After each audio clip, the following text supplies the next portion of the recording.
Hello, everyone, and welcome back to the Nature's Calls podcast. As always, I am your host, Nature Erdman, here to talk about all things Chargers football. Now, I didn't record for a couple of days because I wasn't really sure how I wanted to talk about the Rashawn Slater injury. Obviously, this is a huge blow to our offense. On a day that was supposed to be celebratory, on a day that was supposed to be Keenan Allen returning to the Chargers. And obviously, we were a little bit robbed of that because the massive news that ended up being a torn patellar tendon in his left knee is catastrophic. Now, if you look at Rashawn Slater's career, from pro to college to wherever level you want to look at, he's always been in the top percentile of what he does. We've heard as far as the way he works out and recovers from previous injuries that he's a top percentile performer in that regard as well. So I'm not going to sit here and be doom and gloom. When you look at injuries of that stature and you look at the very low recovery rate, yes, people do have to retire. A lot of the time that comes down to the fact of a player was on a roster bubble and returning was not, if they lost 10%, 20% of who they were no longer an NFL caliber player. If Rashawn Slater loses 10 to 20%, yes, will he return to being the best left tackle in football? Probably not, and that sucks. But will he return to football? I believe so. I believe he is the caliber of player, caliber of person that is going to work his butt off and get back to this team as soon as next year. Do we have to start preparing for him to not return next year, right away next year, anything along those lines? Of course. It would be irresponsible to not. That being said, I'm not going to sit here and be all doom and gloom the entire way and say Rashawn Slater's career is over. I'm going to sit here on the positive side of things, hope for the best, whether you believe in manifestation or not. I don't care. It's just I'm a Chargers fan, and I want our stud left tackle, who honestly we just paid a whole lot of money to come back to the team. And I think he wants to too. I don't think he wants to retire from football and ride off into the sunset with a nice check that he just got. I'm thrilled for him that he got paid before all of this went down. Obviously, from a fan standpoint, from a front office standpoint, it's not ideal, but I like Rashawn Slater, and I like him as the left tackle of my team. Whether he comes back and plays right tackle, we move things around. Joe Walt performs at an all pro level at left tackle. Who knows? We'll find all that out as the season goes on. But prayers and wishes and thoughts go out to Rashawn Slater and Rashawn Slater's family, and I hope that he's able to return to the football field as soon as possible. Now let's talk about repercussions and how we want to rearrange this offensive line. Now, we've been saying it all offseason. The running game will help the passing game, but we needed to help the passing game regardless. I sure hope that Amarian Hampton is the player you all think that he is and not the player that I thought going into the draft. I think he's, for people who are upset that J.K. Dobbins is gone, I think he's a very similar player to J.K. Dobbins when he came out before all the injuries started happening. He gives us a little bit more explosiveness. Still nice and physical at the line, especially if Najee Harris is out. I'm sure we'll see him a lot on first and second down regardless. So I think that the running game will be mildly improved regardless of what the offensive line configuration is, purely from a talent standpoint. Now, passing attack was obviously the other side of things. You have to have a balanced offense. Otherwise, they're just going to stack the box and the running game won't matter, or they'll just play with an empty box and the passing game won't matter. So you need to have balance along the offense. So we've opened up the weapons side of things. We've created a ton more separation just by adding Keenan. So if you get into third down situations, especially third and short, if the running game can be somewhat decent, then Ladd and Keenan, you can't double team both of them. Someone's going to end up getting open. Herbert doesn't need all of the time in the world in the pocket. We've seen that from his previous offenses and the previous offensive lines that he's had. It's not like playing with a poor offensive line is new to him. We were just hoping that it would be fixed finally. But if we're a not bottom 5 offensive line in the league, we're going to be okay because Herbert will make magic happen. If you look at what he had last season, if we have better separators on the outsides and you have an extra half a second to throw, Justin Herbert will be able to make magic happen. That's okay. We have upgraded the pass catching tight end position, especially for immediate route opening capabilities in Tyler Conklin versus Will Dissly. I still love Will, but Conklin's going to create a little bit more immediate separation. Keenan's obviously back. Ladd's going into year 2, and that's not to mention the studs that we drafted in KLS and Trey Harris. Do I think we're going to be the Bengals who are out there just high flying offense all the time? No. Do I think we need to be? Also, no. Look at them. They didn't make the playoffs last year. So, as much as it would be amazing to have an incredible, crazy aerial passing attack, you need more than that. And I think that this team is still capable of doing more than that. The question comes down to how do we configure the offensive line? So, I pulled numbers. I felt like I was in a data pulling mood. And so, I want to kind of look at position by position. Pull up the full screen so you guys can see whatever you want to see. But I'm going to look at this kind of through position by position and see how would make the most sense to me to arrange this offensive line. If you are listening on Spotify, first of all, thanks for tuning in. This is going to be a little bit harder to follow today. There's a lot of graphics and numbers associated. Keep track as best as you can, or pop on over to the YouTube channel and watch this where you can see all the visuals. So let's go ahead and get this pulled up. Give me 2 seconds.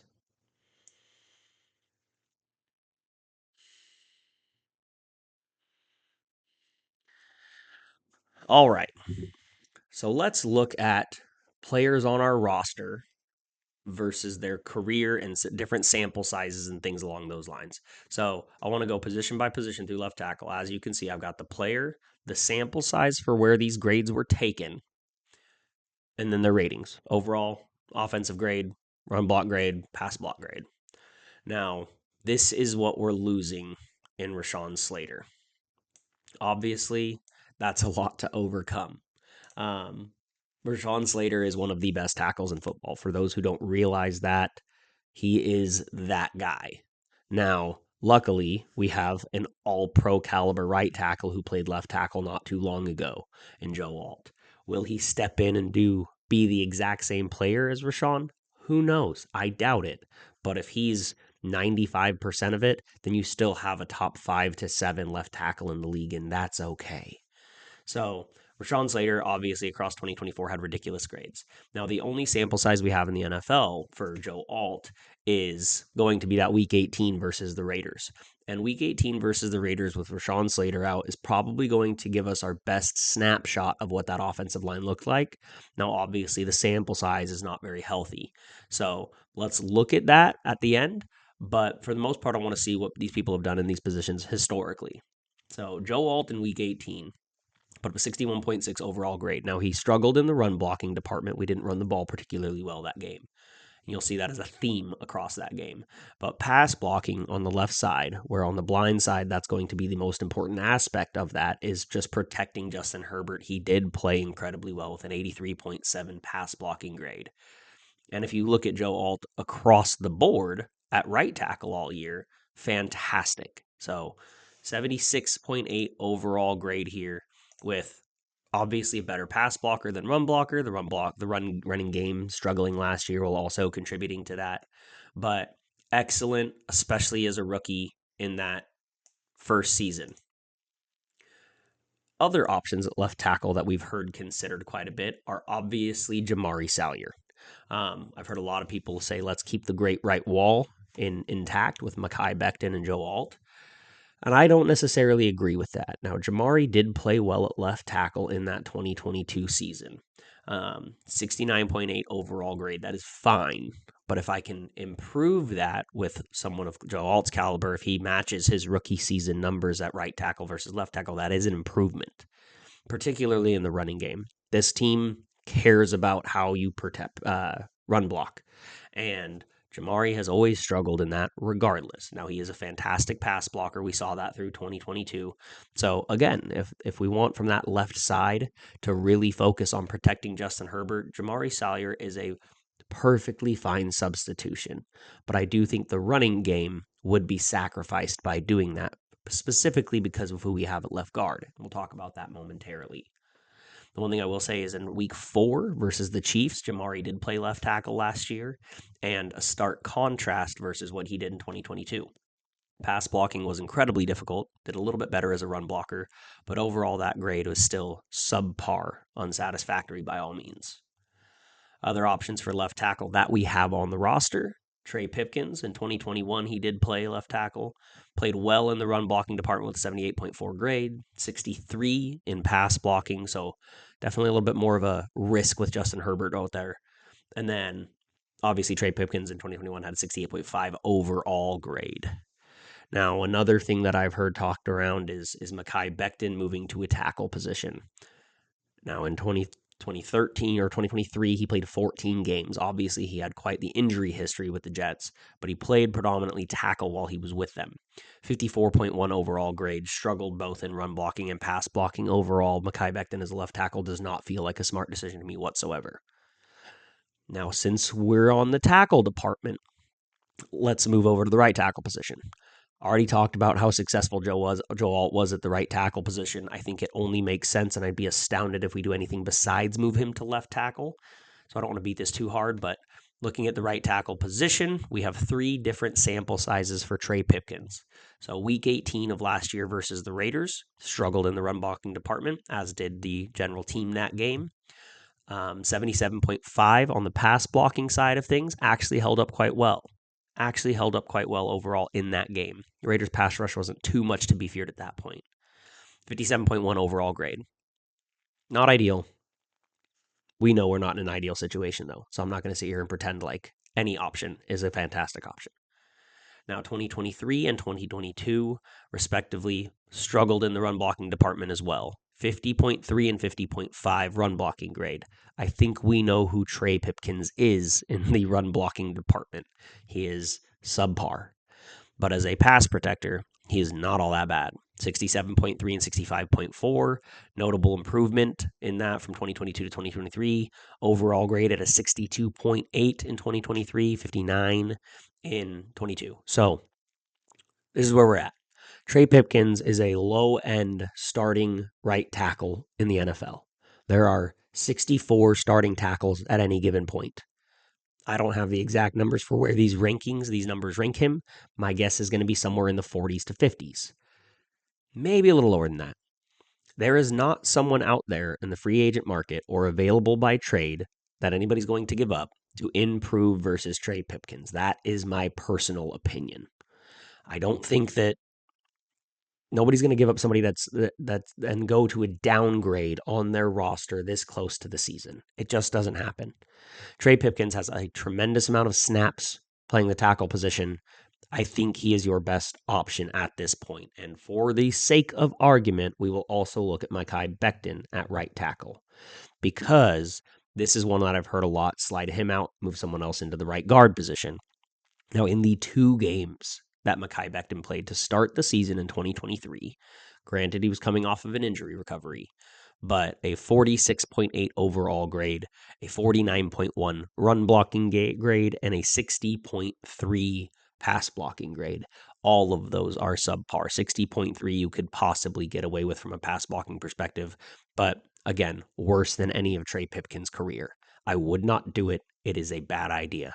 All that I see from this is looking at how he played at left tackle versus right tackle, is that maybe he's actually a better left guard than he is right guard, but he's locked in at that right guard position. We need the extra help on the right side, especially in the run blocking department. If Trey Pipkins is going to be the tackle out there, keep him at the right side at right guard. Please do not shake it up any more than we need to, because Trey Pipkins is your best solution at right tackle. Give him the extra support with the best guard on the team. Now we're going to drop down to the right guard section here, specifically because we were just talking about that right spot, and I want to kind of iron some things out on who I think would be the most successful transition to left guard and center. I want to finish with those 2 positions because I think everything else is locked in here. Now, Mekhi Becton is our starting right guard. He will be our starting right guard. He should not move, because if you look at 2024, fantastic season. 70.8 overall grade, 70.3 in the run blocking department, where we desperately need the help regardless of who's at right tackle. 60.5 as a pass blocker, pass protection. Now, they went to the Super Bowl and won. You play pretty dang good teams in the playoffs, so you're expected to have those numbers dip a little bit in the postseason. So let's look at his 2024 regular season, where is more comparable versus everybody else that we're looking at here, because the Chargers don't have a tremendous amount of playoff experience over the last couple of years. So Mekhi Becton 2024 regular season, 75.3 overall grade with a 74.7 run block and 64.2 pass protection. Pass protection continuing to be his weak suit, but at the right guard position, it is easily our best option outside of one spike week if you're looking at the screen right now. Mekhi Becton is your right guard. Plain and simple, that's what it is. But I have the rest of this information on the screen because it is relevant to the rest of these conversations. Before we get into Jamari, let's just look at Trey Pipkins here. 2024 season at right guard, played almost the entire season at right guard. 58.2 overall grade, 64.6 in run blocking, struggled in the pass protection standpoint. We know that our interior struggled in pass protection. A lot of that, I think, comes down to the center, as well as the fact that when you have that many weak links in one section of that left guard, center, right guard position, the entire interior struggling like that, it's going to emphasize a lot of that. But what my moral of the story here is looking at Trey Pipkins. If you look at what he did at left tackle and you look at what he's done at right tackle, those are easily his natural positions. He is significantly better at the tackle spot than guard. He struggled there. He had no business being out there. Move him back out to tackle. Play to his strengths as best as possible. And then we look at Jamari. And Jamari, we've seen his 2022 left side stats and a little bit of 2024, but his left side, left tackle stats and how he's performed admirably by all means. He's very up and down from the guard position, at right guard specifically. So week 18, obviously, versus the Raiders, fantastic. 69 overall grade, struggled a little bit in the run game. Again, the theme of that game. But fantastic in the pass blocking department, 84.5, the highest grade on this list that is not Rashawn Slater.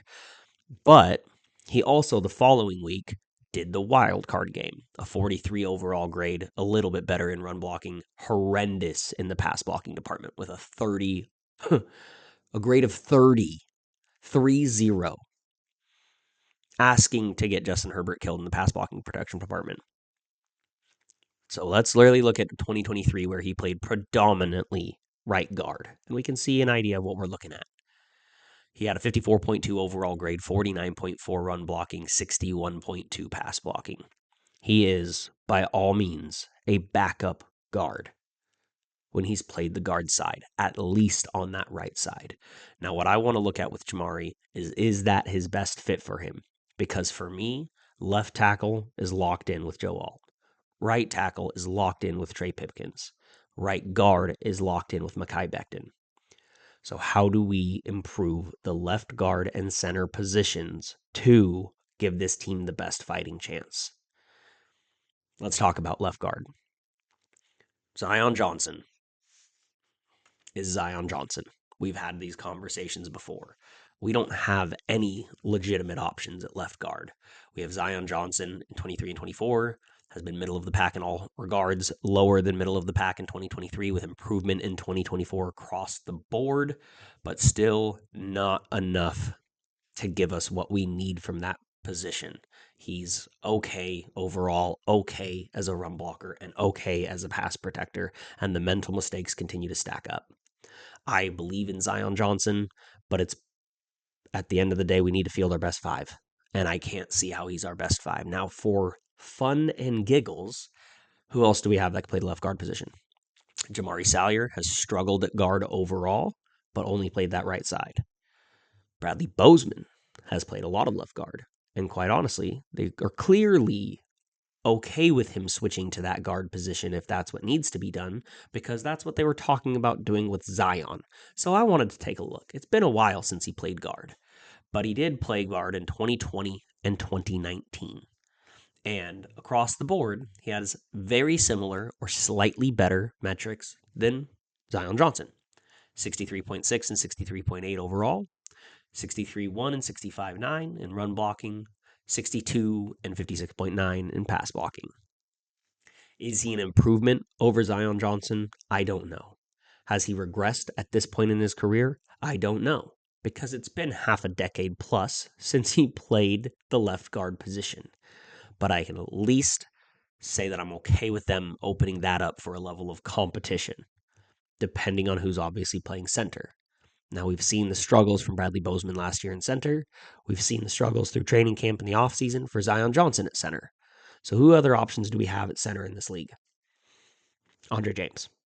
Now, I know plenty of fans would like to see Andre James out there. I know also plenty of fans continue to say if he's not getting an honest run at center, there's a reason why. And I get that. I understand that the coaching staff is they're in this position for a reason. I am not smarter or understand football better than this coaching staff. I'm not going to sit here and pretend like I do.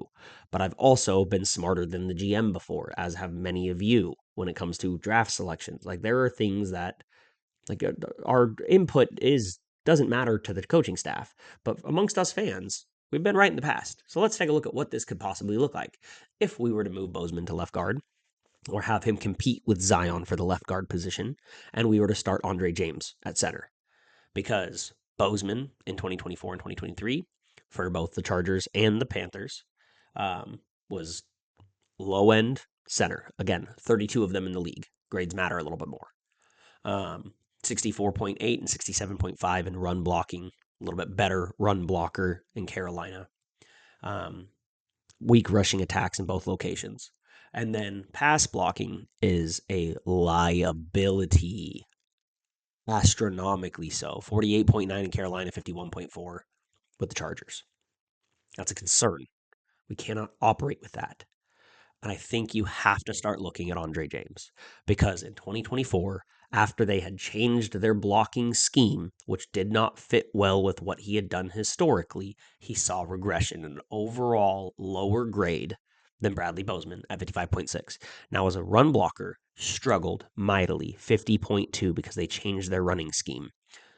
But as a pass protector, not a top tier pass protector, but was still significantly better than anything Bradley Bozeman's done over the last couple of years, or really anywhere in his career, with a 65.4 grade in his worst season as a starter, as a professional.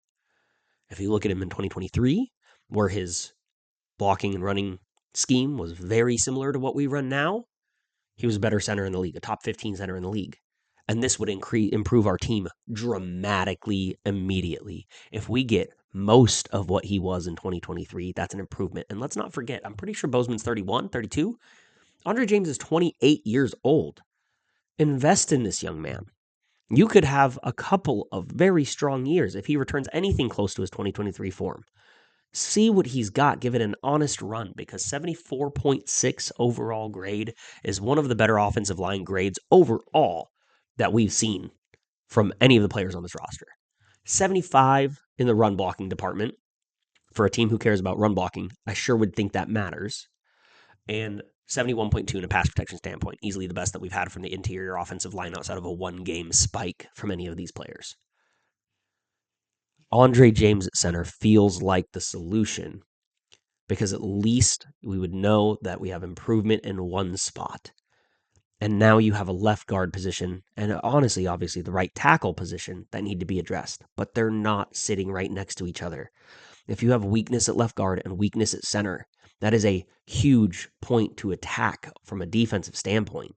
Joe Alt can't clean that up from the left tackle spot. Mekhi Becton can't clean that up from the right guard spot.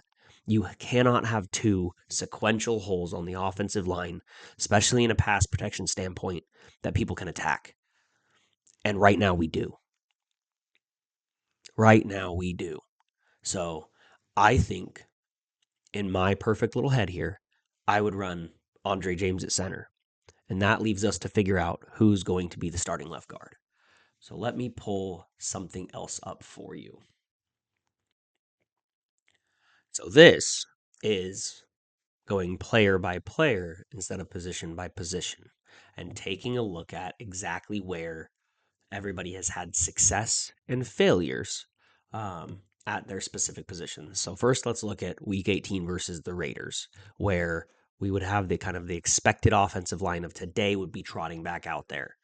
Now, the Raiders never had a significant pass rush. You can see that they held up very well in pass protection. Joe Alt struggled.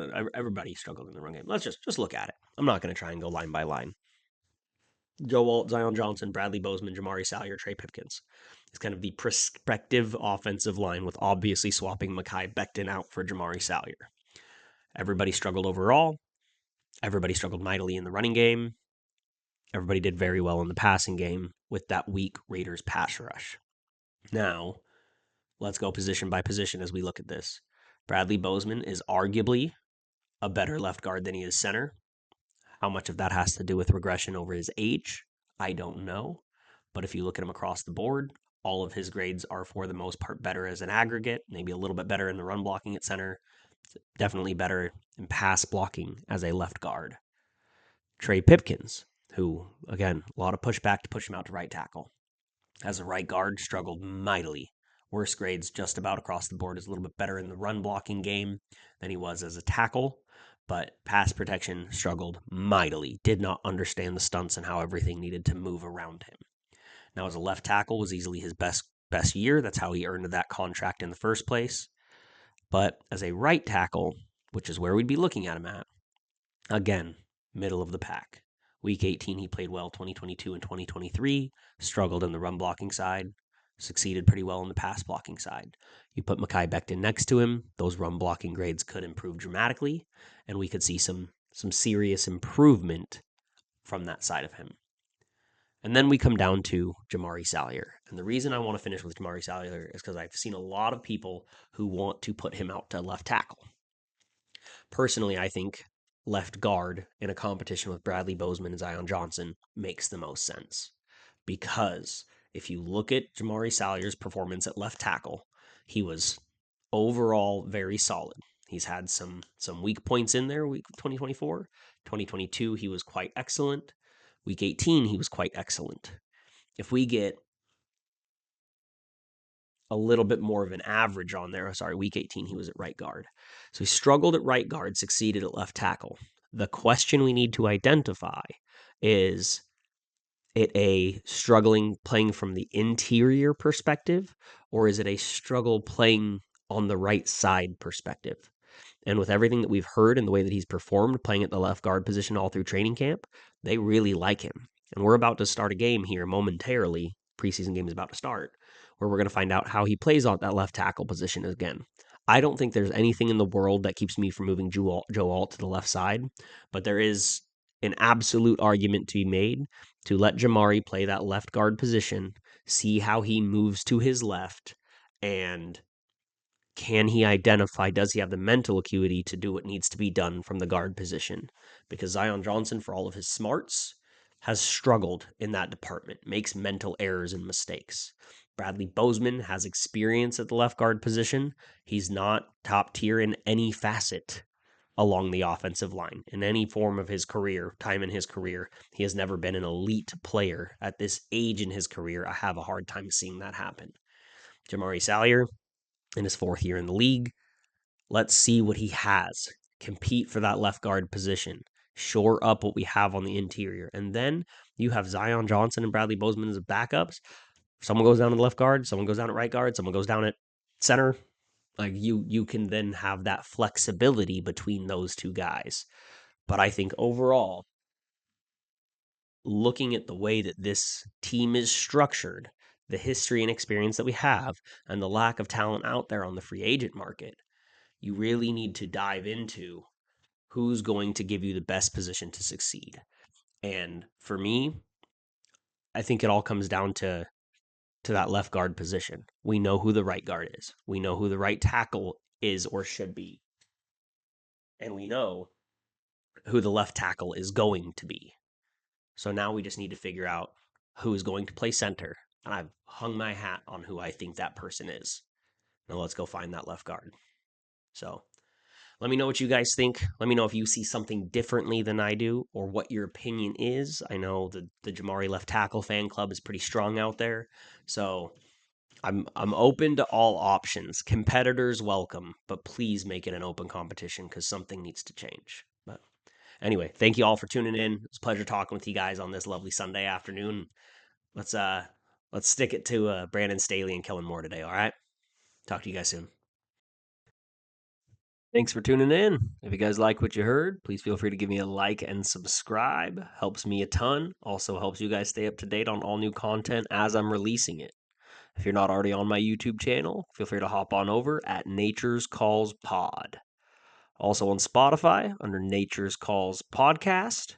Or if you like to consume your content just by scrolling, go ahead and give me a follow on Twitter at Erdman Chargers. Thanks for tuning in, guys. Talk to you real soon.